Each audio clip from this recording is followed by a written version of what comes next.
It's a race being closely watched in Missouri and around the country, mostly because of comments Todd Akin made back in August.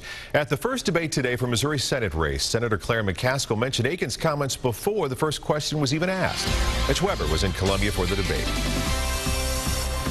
The Missouri governor's debate was overshadowed by the Missouri U.S. Senate debate because even before the first question was asked, Senator McCaskill used her opening statements to focus on Congressman Todd Akin's controversial comments. There have been many comments made in this campaign by Congressman Akin that I find unacceptable, but it's his views that will be painful for Missouri families. Akin was the first to make an opening statement. He never once brought up the controversy. Instead, he talked about his background, family, and military roots, never once mentioning his opponents directly. We see a Washington, D.C., which has got more and more red tape and bureaucracy. McCaskill was second. She brought up Akin at least half a dozen times between mentioning her moderate voting record, banning earmarks, and cutting taxes.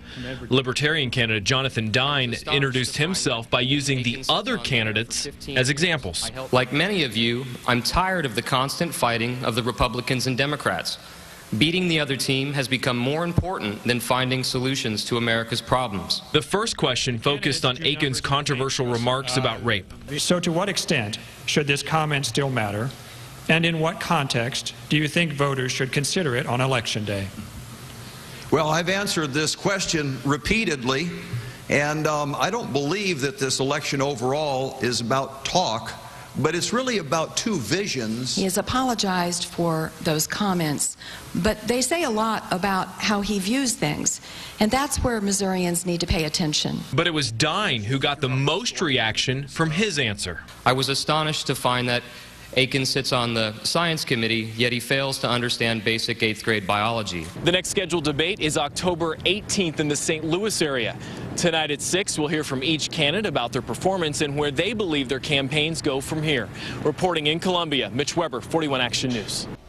Now, also today, as Mitch mentioned, Missouri Governor Jay Nixon and challenger Dave Spence went head-to-head in debate on the state's economy. It's the first time the two have squared off. Dave Spence called for limited liability lawsuits and hopes to make Missouri a right-to-work state where union dues cannot be collected as a condition of employment. The Republican businessman says he thinks Missouri is running into an iceberg. Nixon says he hopes to boost the automotive industry and believes Missouri is showing progress thanks to fiscal discipline. We created the third most jobs of any state in the country, including 4,900 new manufacturing jobs in this state this month alone. We're headed in the right direction. We need to keep moving that way. The debate also focused on other issues, including the tobacco tax, transportation, and Medicaid.